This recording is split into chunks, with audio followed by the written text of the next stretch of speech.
గుడికి వెళ్దామని వెళ్తాం గురుగారు, కానీ ఎందుకు వెళ్తాం? అటెండెన్స్ వేసుకొని వస్తాం.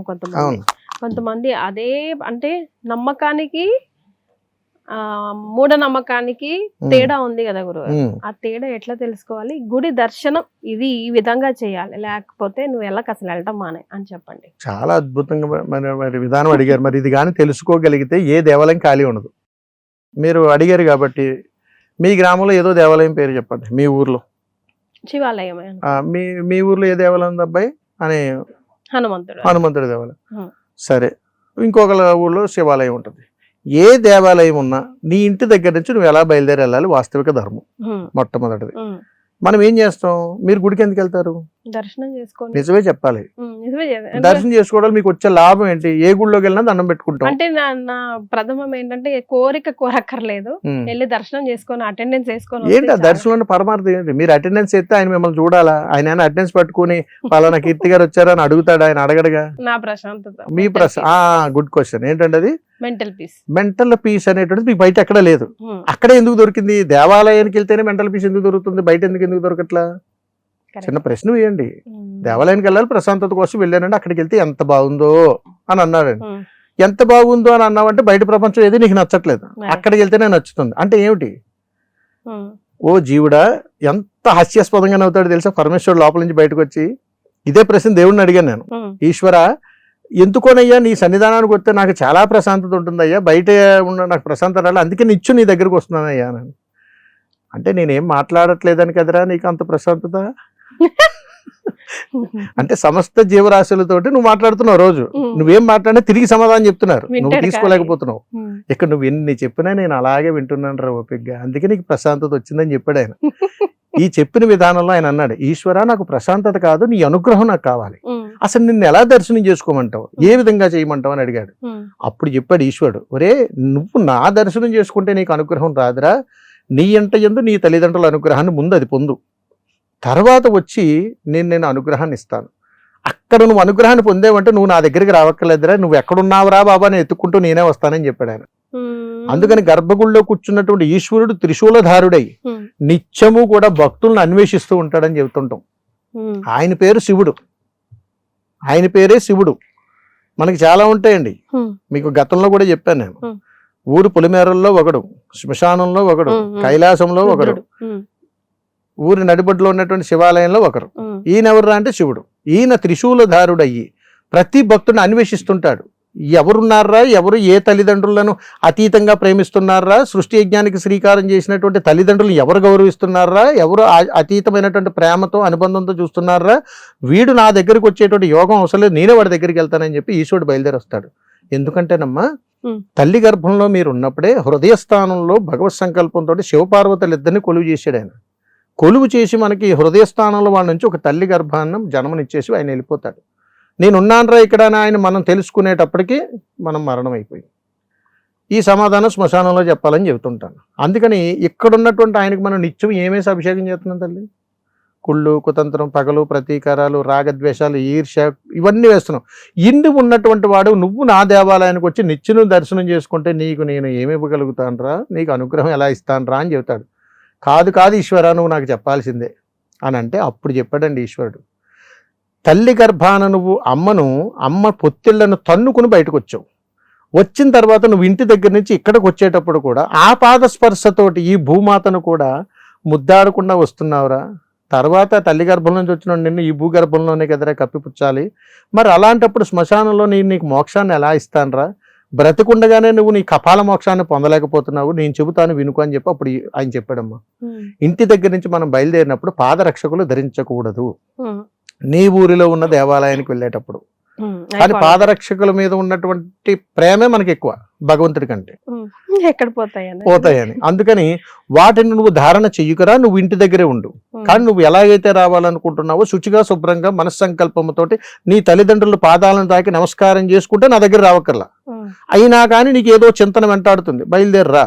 వచ్చేటప్పుడు పాదరక్షకులను ధారణ చెయ్యకుండా ఈ భూమాతను 9 నెలల నిండు గర్భిణి ఎలాగైతే నడుస్తుందో అలా అందంగా నడుచుకుంటూ నా సన్నిధానానికి రా.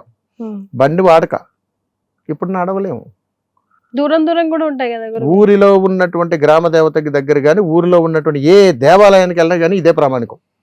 ఇలా చేసినటువంటి ఏ జీవుడికి కూడా ఆ ఇంట యందు ఏ దరిద్రాలు ఉండవు. రాసి పెట్టుకోవచ్చు, రాసి పెట్టుకోండి. జీవితకాలంలో ఇప్పటికీ కూడా 100 కుటుంబాల్లో ఒక కుటుంబం కూడా చేయదలాడు, ఎప్పటికీ చేయరు. కాలి మీద, బండి మీద, ఇంకో దాని మీద, కారులో, ఊళ్ళో గుడికి కూడా. అందుకని ఊళ్ళో గుడికి వెళ్ళేటప్పుడు ఏ వాహనాన్ని మనం వాడకూడదు. పుడమి తల్లి గర్భాన్ని ముద్దాడుతూ తాకుతూ, అమ్మా నేను ఎన్నో కర్మలు చేశానే, నాకు అనుగ్రహాన్ని ఇవ్వు, ఇదిగో ఆ పరమేశ్వరుని దర్శించుకోవడం కోసం నేను వెళ్తున్నానని చెప్పి ఈ పాదస్పర్శతో ఈ భూమాతను తాకినప్పుడు మన ఆయు ప్రమాణం పెరుగుతుంది. ఎందుకు పెరుగుతుందిరా అని అడిగితే, ఇక్కడి నుంచి అక్కడ దాకా వెళ్ళిన తర్వాత కాలు కడుక్కుంటాం. కాలు కడుక్కునేటప్పుడు కూడా ఈ మధ్యకాలంలో మీరు గుడికి వెళ్ళిన తర్వాత కాలు కడుక్కుని ఎలా కడుక్కుంటారు చెప్పండి? కాలు మీద కాలేసి రుద్దేస్తుంటారు. అది అధర్మం. ఎందుకనంటే పొడమి తల్లి గర్భం నుంచి నీళ్లు పైకి వస్తాయి. ఆ నీటిని ట్యాప్గా తిప్పి కాలు కడుక్కున్నప్పుడు నువ్వు వంగాలి. వంగి కాళ్ళను రుద్దటంలో అర్థం ఏమిటనంటే, అమ్మా నేను నీ దర్శనం చేసుకోవడానికి వస్తున్నానే, అయ్యా నీ దర్శనం చేసుకోవడానికి వచ్చాను, ఇంటి దగ్గర నుంచి ఇక్కడ దాకా బయలుదేరి వచ్చినప్పుడు నా పాదాల కింద ఎన్నో రకాలైనటువంటి జీవరాశులు పడి చనిపోయి ఉండొచ్చు, వాటికి నేను బాధ్యుడి కాదు, కాబట్టి ఈ పొరపాటు నేను చేయలేదు సదా ఈశ్వర అని చెప్పి వంగి పాదాలు కడుక్కుంటూ క్షమాపణ అడుగుతుంటాం. అది క్షమాపణ మంత్రం. అక్కడ ఆ పాదాలు గురుగారు ఇట్లా కాళ్ళ మీద కాలేసి కడగదని, అది అధర్మం, మూఢనమ్మకం అనుకున్నా, అది తప్పు. అందుకని ఏంటంటే వంగి పాదాలను తాకుతూ ఉన్నప్పుడు ఈశ్వర నేను పొరపాటు చేశాను, ఇంటికాడ నుంచి ఇక్కడ దాకా నడుచుకుంటూ వచ్చాను, నా కాళ్ళ కింద ఎన్నో జీవరాశులు పడి చనిపోయి ఉంటాయి, ఇది నేను తెలిసినదైతే కాదు అని చెప్పి అమ్మా నన్ను క్షమించవే అని భూమాతను శరణు వేడుకుంటూ కాళ్ళు కడుక్కోవాలి. వంగి చేతులతో తోమాలి. అలా తోమిన తర్వాత కాళ్ళు ఆరేలోపు మనం చేయవలసిన పని ఏమిట్రా అని అడిగితే, నా శిఖరం వంక చూడరా అని చెప్పాడు ఈశ్వరుడు. ఎందుకంటే అక్కడ పితృదేవతలు ఉంటారు. వాళ్ళ ధ్వజుడికి చెప్పారు, ఇవాళ నా మనవడు వస్తున్నాడు ఈశ్వర, నాకు మోక్షాన్ని ఇవ్వయ్యా అని అడిగాడు. అప్పుడు మనం ఇలా వచ్చాము కాబట్టి మన పితృదేవతలు ఆనందపడతారు. మన మనసులో ఉన్నటువంటి కోరిక ఇక్కడే తీరిపోతుంది, లోపల దాకా వెళ్ళక్కర్లా. అంతటి అతీతమైనటువంటి శక్తి ఇక్కడ ప్రసరణ జరుగుతుంది. సరే కాళ్ళు ఆరిపోయాయి, లోపలికి వెళ్తావు. గాలి గోపురాన్ని చూసినటువంటి నీవు ధ్వజుడును తాకాలి. తాకిన తర్వాత ప్రదక్షిణాత్రయం చేయాలి. ఈ ప్రదక్షిణాత్రయం చేసినప్పుడు నాటి కాలంలో చండా ప్రదక్షిణ అని కొన్ని చెప్పారు, ఇప్పుడు కాలంలో కాస్త ప్రాచుర్యం చెందింది. అందుకని ఏ రకంగా చేసినా కానీ నీవు ఆత్మ ప్రదక్షిణ చేయమని చెబుతుంది అక్కడ. అంటే ఆత్మతోటి అనుసంధానం చేసుకుని భగవత్ సంకల్పంతో భగవన్నామస్మరణే చేస్తూ నిండు గర్భిణి ఎలాగైతే నడుస్తుందో అలాగే ప్రదక్షిణ చేయాలి. భూమికి శబ్దం రాకూడదు. అంటే అమ్మను చేదరించుకుంటూ తొక్కొద్దని చెప్పింది ధర్మం. కానీ మనం ఎలా చేస్తున్నప్పుడు కాలంలో ప్రదక్షిణ చెప్పండి, రన్నింగ్ రేస్. అంటే కాళ్ళు ఆరేలోపు ప్రదక్షిణ అయిపోతుంది. చాలా హాస్యాస్పదంగా ఉంటుందండి. మీరు ఎన్ని గిరి ప్రదక్షిణలు చూడండి, దేవాలయ ప్రదక్షిణలు చూడండి, ఎక్కడైనా చూడండి, 108, 112, 114 ఇవి చెయ్యాలి. అంటే 108 ప్రదక్షిణలు చేయాలి, లేదా 27 చేయాలి, 52 చేయాలి. ఎక్కడి నుంచి వచ్చి ఇవన్నీ ఏమి లేవు, ఎందులోనూ చెప్పలేదు. 27 చేయాలని చెప్పిన ప్రామాణికాలు లేవు, 100 లేవు, 108 లేవు, అసలు ఏమి లేదు. 3 ఆ 3 ప్రదక్షిణలు చేసి భగవత్ సంకల్పం చేసుకుని ఈశ్వర పంచభూతాల సాక్షిగా ప్రమాణం చేస్తున్నాను అని మొదటి ప్రదక్షించి, జన్మనిచ్చినటువంటి తల్లిదండ్రులుగా ప్రమాణం చేస్తున్నాను. 3వ ప్రదక్షిణ నీ ఆత్మసాక్షిగా ప్రమాణం చేస్తున్నాను. ఈశ్వర ఇంతకు మించి నాకు ఇంకా లేదు, 3 లోకాలకి అధిపతి నువ్వు, కాబట్టి ఇదిగో నీ దగ్గరికి వస్తున్నానని చెప్పి ధ్వజుడిని తాగితే ధ్వజుడు వెళ్ళి నందికి చెబుతాడు. నంది వెళ్ళి ఈశ్వరుడు చెవిలో చెబుతాడు. చెప్పగానే వరాల మూట చేతికి వస్తుంది. అది తీసుకుని ఇంటికి రమ్మని పరమార్థం. ఆ ఇచ్చేటప్పుడు కాసేపు అక్కడ కూర్చోరా, అక్కడ ఏదైనా ప్రసాదం ఇస్తే, అంటే అక్కడ ఏదైనా నైవేద్యం ఇస్తే అది ప్రసాదంగా నీ చేతికి వచ్చింది కాబట్టి దీన్ని నువ్వు ఆస్వాదించరా, విస్మరించి బయట పారేయద్దు. కాబట్టి ఇది పండించిన రైతు నువ్వు క్షేమం కోరుకున్నావు కాబట్టి నువ్వు ఏ కష్టాలు ఉన్నా కష్టం తీరిపోను కాక అని చెప్పి పితృదేవతలు గాలిగోపురం నుంచి చూస్తూ శుభం అని చెప్పి మనం దీవిస్తారు. ఇది దేవాలయ దర్శనం. అలా చేసుకోలేనటువంటి మనం ఇప్పుడంతా బిజీ ప్రపంచంలో ఫాస్ట్ ఫార్వర్డ్ అయిపోయి గబగబా బయలుదేరిపోయి బండి మీద వెళ్ళిపోయి బండి పక్కకు పెట్టేసి అది ఎక్కడ పెడతాం కూడా తెలియదు. బండి ఎలా పెడితే అలా పెట్టి తాళం వేసి లోపలికి వెళ్ళిపోయి కాళ్ళు కూడా కడుక్కోవమ్మా, ఇప్పుడే ఇంటి దగ్గర స్నానం చేసి వచ్చానండి అంటాడు. అవసరమా? కాళ్ళు కడుక్కోలేవు. కాళ్ళు ఆరేలోపు ప్రదక్షిణ అయిపోతుంది. ప్రదక్షిణ అయిపోయేలోపు నీ బిజినెస్ మాటలు మాట్లాడుతుంటావు. లోపలికి వెళ్ళిన తర్వాత పంతులు గారు నేనండి అని అంటాడు. అక్కడికి వెళ్ళిన తర్వాత 2 కొబ్బరికాయలు ఏవోటి ఇస్తాడు, ఇది మంది కాదండి అంటాడు. అయినా కానీ రికమెండేషన్ ప్రెస్టేజ్ కోసం అందరూ చూసేలాగా 100 రూపాయలు ఇస్తాడు. వేసి నమస్కారం, ఇది నాకు వద్దురా బాబు అని అంటాడు ఈశ్వరుడు. ఈ కన్నీళ్ళు మనకు కనపడకుండా ఉండడం కోసం అభిషేక ప్రియుడయ్యి ఆ అభిషేకం జరుగుతున్నప్పుడు ఆ కన్నీళ్ళని అందులోనే వదులుతాడు తల్లి. ఆయన అంతటి సదాస్వరూపుడు ఈశ్వరుడు. ఏ దేవతా స్వరూపమైన అంతే. ఎందుకంటే సమస్త ప్రకృతిని గౌరవించలేనటువంటి మనం, జన్మనిచ్చినటువంటి తల్లిదండ్రుల యొక్క ఆశీర్వాద బలాన్ని పొందలేనటువంటి మనం ఏ భగవన్నామ స్మరణ చేసినా కానీ వృధాయే. ఇదే ధర్మం. అందుకని ఇలా చేయండి అని చెప్పారు. అందుకనే తల్లి గర్భంలోంచి బిడ్డ బయటకు వచ్చేటప్పుడు కూడా సృష్టి యజ్ఞానికి శ్రీకారం చేయడానికి తల్లిదండ్రులు కూడా ముహూర్తం పెడతాడు. ఆ సృష్టి యజ్ఞానికి శ్రీకారం చేసిన తర్వాత 9 నెలల సమయం ఇస్తాడు. ఒక పిండము బిడ్డగా మారి బయటికి రావడానికి 272 రోజుల్లో ఒక అద్భుతమైనటువంటి అనుగ్రహాన్ని ఇస్తాడు. అలాంటిది 2 సెకండ్లు దేవాలయ దర్శనం చేసుకుంటే మోక్షం అక్కడి నుంచి వచ్చేద్దమ్మా. తల్లి గర్భంలోనికి బయటికి రావడానికి అంత టైం పట్టింది కదయ్యా, మరి ఈ మాత్రం మోక్షానికి 2 సెకండ్లు వచ్చేస్తుందా? ఎంత ధర్మం అమ్మా. అందుకని చాలా అద్భుతాలు ఉంటాయి జ్ఞానాల్లో, పట్టుకోవాలి. గురుగారు, పిల్లలకి ఇవాళ రేపు డైనింగ్ టేబుల్ మీద కూర్చొని తినడమే అలవాటు, కానీ మన ధర్మం ప్రకారం నేల మీద కూర్చునే దానికి, అన్నం పల్లెల్లో పెట్టుకునే దానికి అన్నిటికీ కూడా ఒక సీక్రెట్ ఉంది. దానిపైన మనం నమ్మాలే, నమ్మించాలే, కానీ అది ఒకసారి గుర్తు చేసుకున్నాం. తప్పనిసరిగా తల్లి. పూర్వకాలంలో ఈ ప్రశ్నని నన్ను చాలా మంది అడిగారు తల్లి. ఇప్పటికీ మీరు చెప్తా నంబరు, నేను ఇప్పటి వరకు దాదాపు ఒక 500-600 గ్రామాల వరకు సంచారం చేశాను పాదయాత్ర ద్వారా. ఇదే మాట నేను చెప్పిన చోట ఈ రోజుకి కూడా ఇంజనీరింగ్ చదువుతున్న వాళ్ళు కానీ, సాఫ్ట్వేర్ పిల్లలు కానీ, లేకపోతే ఇతర మెడిసిన్ చదువుతున్న పిల్లలు కానీ ఇప్పటికీ ధర్మసూత్రాన్ని పాటిస్తున్నారు. ఎందుకంటే తల్లి, ఎంట యందు మరణాలు, ఎంట యందు దరిద్రాలు, ఎంట యందు అలౌకిక విధానాలు, సకల దారిద్ర్యాలకి కొలువు ఏది ఇల్లే. ఎందుకంటేనమ్మా, ఒక ఇంట్లో ఉన్నటువంటి 4 జీవరాశుల్లో, 3 కావచ్చు, 4 కావచ్చు, వీళ్లతో పాటుగా ఇంకో 2-3 జీవరాశులను పెంచుతారు. కుక్కనో పిల్లనో దానికి ఒక పేరు, స్వీటో బూటియో ఏదో పెడతారు. ఇక్కడతో ఆగరు. వీరు తినగా మిగిలిన ఎంగిలి పదార్థాలని బయట ఇతర జీవరాశులకి వేస్తారు. వీరికి ఒంటి శుభ్రం సరిగా ఉండకపోవచ్చును, ఉండొచ్చును. ఒక ఇంట్లో ఒక ఆకృతిలో ఉన్నటువంటి గృహంలో వీళ్ళు మలమూత్ర విసర్జనాలన్నీ అక్కడే జరుగుతాయి. దైవ సంకల్పం అక్కడే జరుగుతుంది. మహానివేదనలు, వంటశాలలు అన్ని ఇంట్లోనే ఉంటాయి. ఒకటి గమనించండి, అదే ఇంట్లో వంట చేస్తూ, అదే మహానివేదనగా చేస్తూ, అదే ఇంట్లో భగవత్ స్వరూపానికి పెడతావు, అదే ఇంట్లో మలమూత్ర విసర్జనాలు వదులుతున్నావు అశుద్ధముగా. అది అపవిత్రం కదా? పవిత్రత ఏది? మరి అలాంటప్పుడు నీవుగా పూజించడం కోసం మరి ఆ నివేదనను భగవంతుడు స్వీకరిస్తాడా? ఆ ఉత్తర క్షణంలో ఎంతో భక్తి శ్రద్ధలతో నీ ఇంట్లోనే వ్రతం చేసుకుని, ఆ ఇంట్లోనే అన్నీ ఉన్నాయి కదా, నువ్వు తీసుకెళ్లి భగవంతుడికి సమర్పిస్తే స్వీకరిస్తాడా? ఇప్పుడు నేను చెప్పింది ప్రశ్న అయిపోయింది. చాలా పెద్ద ప్రశ్న ఇది, మీరు గమనించండి. అయ్యా మాది డబుల్ బెడ్రూమ్, అయ్యా మాది త్రిబుల్ బెడ్రూమ్, అయ్యా మాది ఇండివిజువల్ హౌస్. సరే, నీ ఎంట యందు నువ్వు ఎందుకు కష్టాలు వస్తున్నాయి, ఎందుకు ఇబ్బందులు వస్తున్నాయి అని అంటే, భగవంతుడు ఇచ్చాడండి ఒక అద్భుతమైనటువంటి అనుగ్రహం.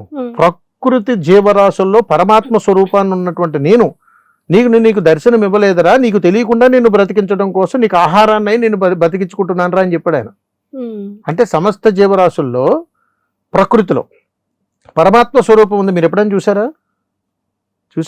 నేను చూశాను, మీరు నిత్యం చూస్తున్నారు. ఆఖరికి ఇప్పుడు మీరు తాగే నీళ్ళల్లో కూడా పరమాత్మ స్వరూపం లేదు. మీరు ఎక్కడ బ్రతకగలుగుతారు? ఒక జీవుడు బ్రతుకుతున్నాడు అని అంటే అది పరమాత్మ స్వరూపం. చూడగలిగేవు ఆత్మస్వరూపం. అందుకని సకల జాతుల జీవరాశుల్లోనూ కూడా పరమాత్మ స్వరూపం ఉంది. ఈ ప్రకృతిలో పరమాత్మ స్వరూపం ఉంది కాబట్టి ఇది పరమాత్మ స్వరూపమే. కాబట్టి నువ్వు బ్రతకగలిగావు, అన్నం తినగలుగుతున్నావు. ఎక్కడి నుంచి వచ్చింది? నువ్వు పండించలా, ఎవరిస్తున్నారు? ఎవరో పండించారు. ఆయనకేంటి అవసరం? బ్రతుకు తెరువు. దానికి కారణభూతుడు సదాశివుడు. అందుకని సమస్త జీవరాశులు బ్రతకడానికి గల కారణం ఆహారం. ఈ ఆహారంలో పరమాత్మ స్వరూపం ఖచ్చితంగా ఉంది. అలాంటి ఆహారాన్ని మనం విస్మరించడం ఏంటండి? అలాంటి ఆహారాన్ని దూషించడం ఏంటండి? అలాంటి ఆహారాన్ని గౌరవించకపోవడం ఏంటండి? ఏవండి, ఒక ఇంటికి ఒక అతిథి వస్తే వాడి కుర్చీ వేయకుండా, కాస్త మంచినీళ్ళు ఇవ్వకుండా, గుమ్మం బయట నిలబెట్టి తాళాలు వేసి అక్కడే మాట్లాడితే అది అతిథి మర్యాద అండి? చెప్పండి. మీరే ఒకళ్ళ ఇంటికి వచ్చారు, మనం కూర్చోవడానికి ఎక్స్పెక్ట్ చేస్తాం, కాస్త మంచినీళ్ళు చూస్తాం, ఇదంతా మర్యాదలు ఉంటాయిగా. ఒక గుడికి వెళ్ళినప్పుడు కూడా కనీసం పుష్పం పత్రంతో ఏం తీసుకెళ్తున్నావుగా. ఏదైనా ఎక్కడికైనా ప్రయాణం చేయాలంటే కాస్త గౌరవంగా ఒక ఏదైనా అన్ని రకాలు పెట్టుకెళ్తాం. ఎవరితో మనకి డబ్బులు అవసరమైతే వాళ్ళ ఇంటికి 4 మామిడి పళ్ళు 4 ఏదోటి తీసుకుని వెళ్తున్నావుగా. ఒక డాక్టర్ గారి దగ్గరికి వెళ్ళాలంటే ఏదోటి పట్టుకుని వెళ్తున్నావు. ఆఖరికి ఒక పేషెంట్ చుట్టా కూడా ఏదోటి పట్టుకుని వెళ్తున్నావుగా. అలాంటిది నిండు 100 ఏళ్ళు నిన్ను ఆయురారోగ్యాలతో ఉండాలని చెప్పి ఒక ఆహారంగా మారినటువంటి పరమాత్మ స్వరూపాన్ని అంత హేళనగా చూస్తావా? అంత హేళనగా చూస్తున్నటువంటి నీకు, నీ కుటుంబంలో భగవంతుడు వేసేటువంటి శిక్ష ఎంత భయంకరంగా ఉంటుందో తెలుసా? తినటానికి తిండి దొరకదు, ఉండటానికి ఇల్లు దొరకదు. ఇదంతా నీకు పెట్టేటువంటి పరీక్ష. ఎంత దారుణమైనటువంటి పరీక్ష పెడతాడంటే, ఈశ్వర నాకు ఆకలిస్తుంది, ఈశ్వర అమ్మ ఉంది, నాన్న ఉన్నాడు, తమ్ముడు ఉన్నాడు, చెల్లి ఉన్నాడు, అక్క ఉంది, కానీ నాకు తినడానికి తిండి దొరకట్లేదు ఈశ్వర అని నిన్ను నువ్వు తెలుసుకునేటువంటి కర్మం తీసుకొచ్చేస్తాడు. అంత దారుణంగా శిక్షిస్తాడు మనల్ని. ఎందుకో తెలిసిన తల్లి, ఆ ఇంట మనము ఎక్కడ పడితే అక్కడ కూర్చొని ఆనందం తింటాం. అది తినకపోతే అవదు.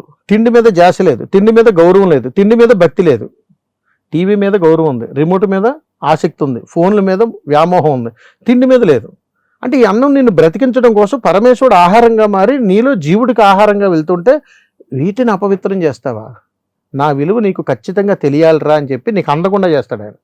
ఆ అందకుండా చేసేటువంటి దౌర్భాగ్యం ఎలా ఉంటుందనంటే, అనుకోకుండా మన ఇంట్లో అందరూ ఉంటారు, సడన్గా ఆహారం దొరకదు. ఏరా అంటే ఏం వండలేదు, గ్యాస్ అయిపోవచ్చు, దొరకపోవచ్చు, కొనుక్కుందామంటే దొరకదు. అమ్మ ఆకలేసేస్తుందమ్మా ఏదోటి పెట్టమ్మా అని అంటాం చూసారా.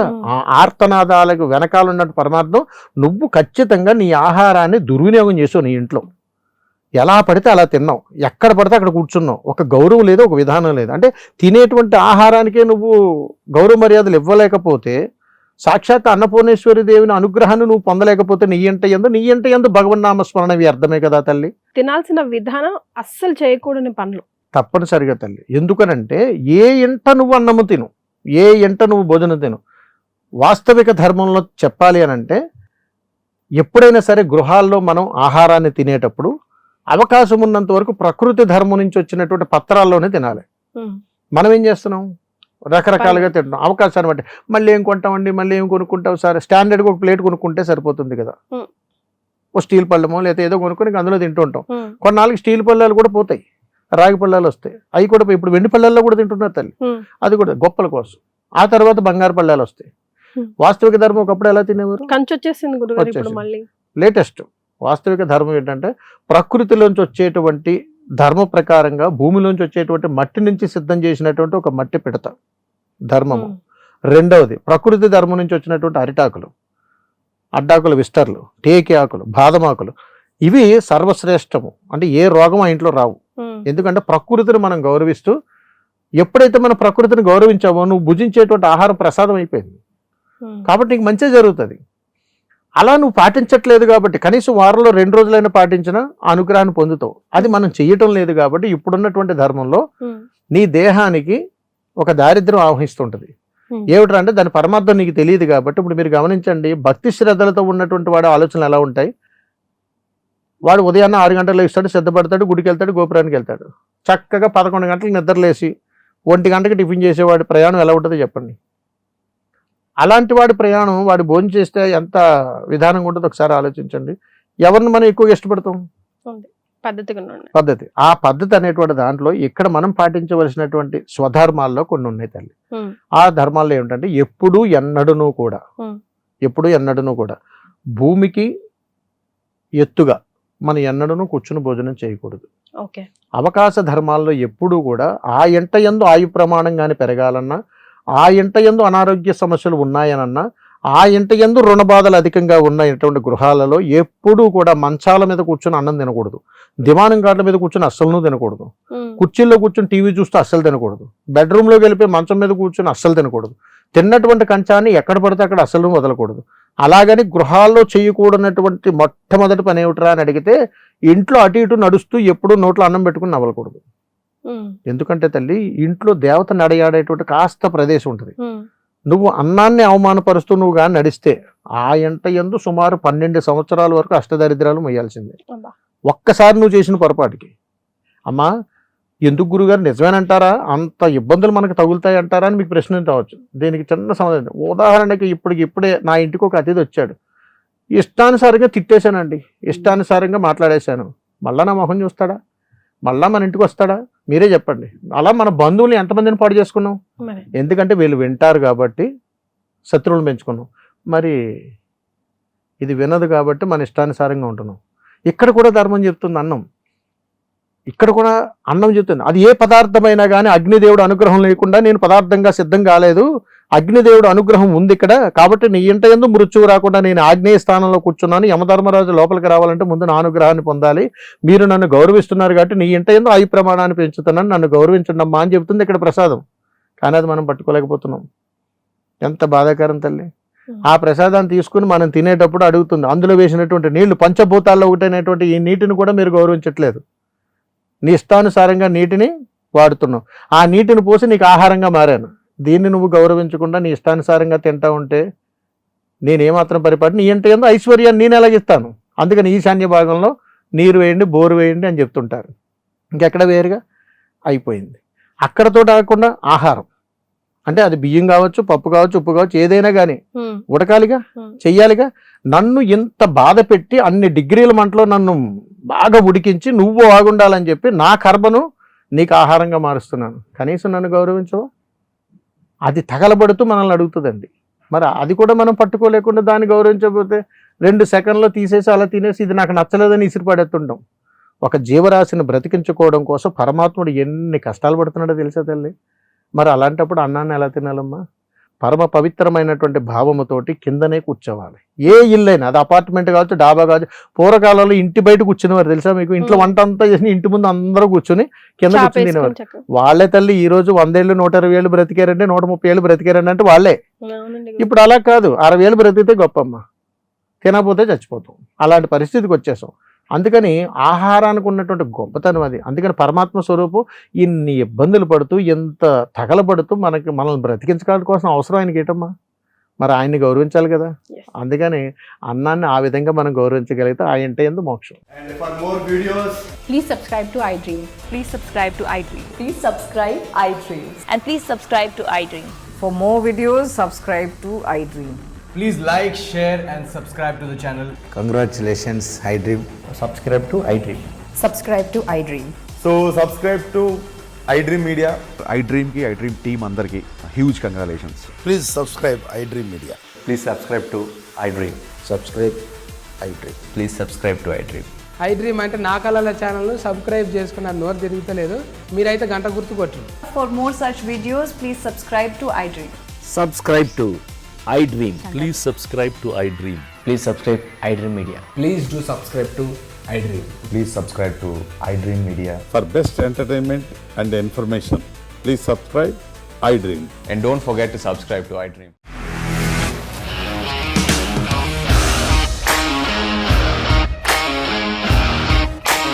ఇండస్ట్రీలో కమిట్మెంట్ ఇష్యూస్ వస్తే నీకు కూడా వచ్చినట్టు మార్నింగ్ తీసుకెళ్ళారంటే కొట్టి పడేస్తారు.